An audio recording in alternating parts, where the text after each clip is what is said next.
जय हिंद फ्रेंड्स।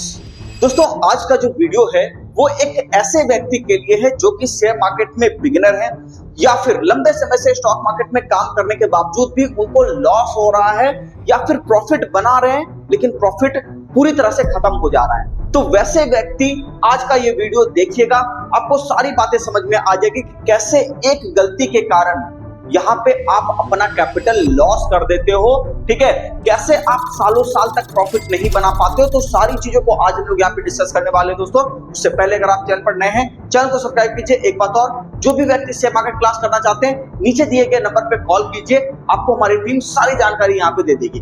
देखिए दोस्तों, एक बात मैं हमेशा कहता हूँ कि शेयर मार्केट के अंदर अगर आप ट्रेडिंग करने के लिए आए हो ना, तो ये मान के चलो कि आपको 2-3 दिन में या फिर 1 महीने में, 10 दिन में, ठीक है, सफलता नहीं मिलेगी कि 1-2 महीने काम कर लिया और आपको लगा कि हाँ ठीक है सब बढ़िया हो जाएगा। नहीं, स्टॉक मार्केट के अंदर एक बात को याद रखिएगा, लर्निंग इंपॉर्टेंट है। लर्निंग किस तरह की इंपॉर्टेंट है, यहाँ पे मैं आपको बताना चाहता हूँ। लर्निंग के अंदर मैं कहना चाहूंगा कि फेज को यहाँ पे लर्न करने की मैं यहाँ पे बात कर रहा हूँ। दोस्तों, यहाँ समझिएगा मेरी बात को, फेज लर्निंग की मैं बात कर रहा हूँ। फेज क्या होता है? फेज मतलब मैं कह रहा हूं कि ठीक है, आप अप ट्रेंड वाले फेज में, यानी कि ऊपर जाते हुए बाजार में आप यहाँ पे काम कर रहे हो। ठीक है, आप डाउन ट्रेंड वाले फेज में आप काम कर रहे हो। स्टॉक मार्केट जब साइडवेज हो रहा है तब भी इस फेज में आप यहाँ पे काम कर रहे हो। तो इन तीनों फेज में किस किस तरह के यहाँ पे हम लोग स्ट्रेटजीज को अपनाते हैं, मार्केट का रिएक्शन कैसा होता है, उसके हिसाब से हम लोग यहाँ पे ट्रेड करते हैं। तो जो भी व्यक्ति इस फेज को नहीं समझा है कि एक बड़े अप ट्रेंड में कैसे काम किया जाता है, एक बड़े डाउन ट्रेंड में कैसे काम किया जाता है, एक साइडवेज मार्केट में कैसे ट्रेड किया जाता है, तब तक शेयर मार्केट के अंदर आप यहाँ पे प्रॉफिट नहीं बना पाओगे। तो सबसे पहली चीज मैं आपको बताना चाहूंगा दोस्तों कि एक अगर आप काम करो तो आपका ट्रेडिंग स्किल यहाँ पे सुधर जाएगा। सबसे पहले मेरी बात समझिएगा कि मार्केट अगर अप ट्रेंड में है तो ज्यादातर चार्ट यहाँ पे आपको दिखेंगे कि नया नया हाई लगाते हुए दिखेंगे। ज्यादातर प्राइस आपको क्या दिखेंगे?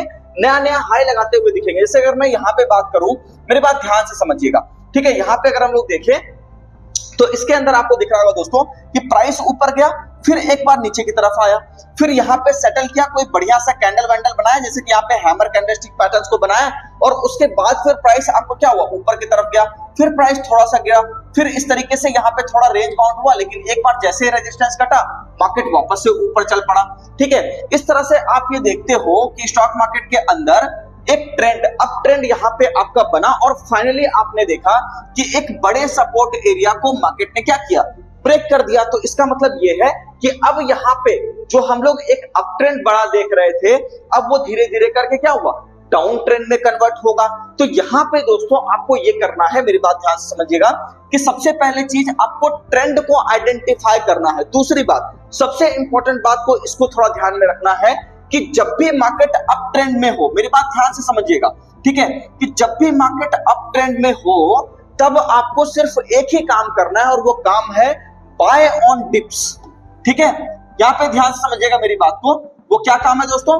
वो है आपका बाय ऑन डिप्स, यानी कि जितनी भी गिरावट होगी उस एरिया पर आपको कोई अच्छा सा कैंडलस्टिक्स ढूंढना है और उसके हिसाब से काम करना है। सबसे बड़ी गलती दोस्तों यहाँ पे शेयर मार्केट के अंदर लोग यही करते हैं कि वो क्या करते हैं कि दोनों मूव को खाने की कोशिश करते हैं। मतलब बाजार ऊपर जा रहा है तो वहां पे बाय कर लिए, चलो ऊपर जा रहा है। अब मार्केट छोटा करेक्शन लेने के मूड में है तो यहाँ पे वो क्या करेंगे, सेल करने के लिए आ जाएंगे।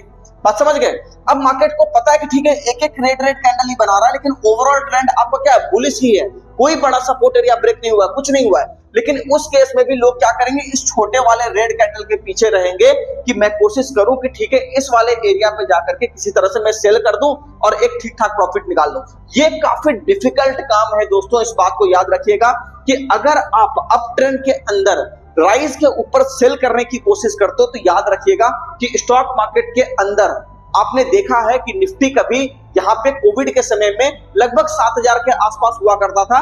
7500 से निफ्टी जब वहां से निकलना शुरू हुआ कोविड के बाद, आपने देखा वही निफ्टी आपका 25000 का हो गया। ऐसे बड़े सारे स्टॉक्स को आपने देखा कई गुना होते हुए। तो वहां पे आपने एक चीज तो समझ ही ली होगी कि यहाँ पे दोस्तों शेयर मार्केट का एक्चुअल में कोई टारगेट नहीं होता कि आप आज निफ्टी 25000 की देख रहे हो। जब मैंने स्टार्ट किया था स्टॉक मार्केट तो मैंने वहां पे देखा था कि निफ्टी अपना जो है 6500 के आसपास ट्रेड कर रहा है, मैं वहां से ट्रेडिंग कर रहा हूं। 2016 की बात है ये।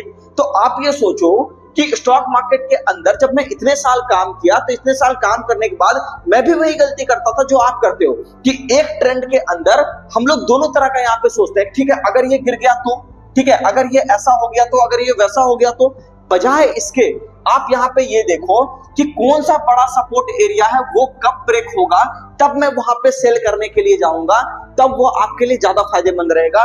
तो मार्केट के अंदर याद रखिए दोस्तों, जब भी बाजार किसी बड़े अप ट्रेंड में है, किसी बड़े टाइम फ्रेम में आप देख रहे हो कि वीकली टाइम फ्रेम को खोला और दिखा कि मार्केट नया नया हायर हाई लगाता जा रहा है, तो उस केस में जब तक कोई बड़ा सपोर्ट एरिया ब्रेक ना हो जाए तब तक वहां पे सेल करने की गलती मत कीजिएगा। यही गलती बिगिनर यहाँ पे करता है।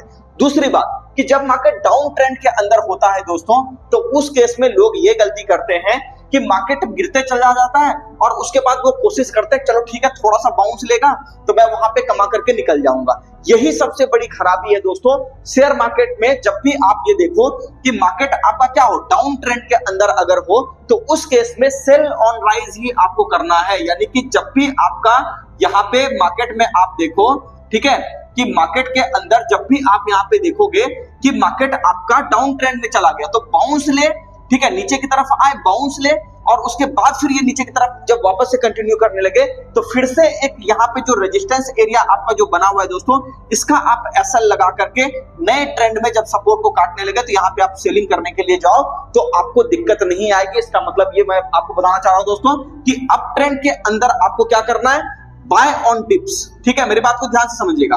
अप ट्रेंड में क्या करना है, बाय ऑन डिप्स, और डाउन ट्रेंड में क्या करना है आपको यहाँ पे, सेल ऑन राइज। ठीक है, इस चीज को ध्यान में रखना है दोस्तों। तो अगर आप यहाँ पे काम करते हो इन दोनों को ध्यान में रख करके तो स्टॉक मार्केट में आपको लॉस होने की संभावना कम होगी।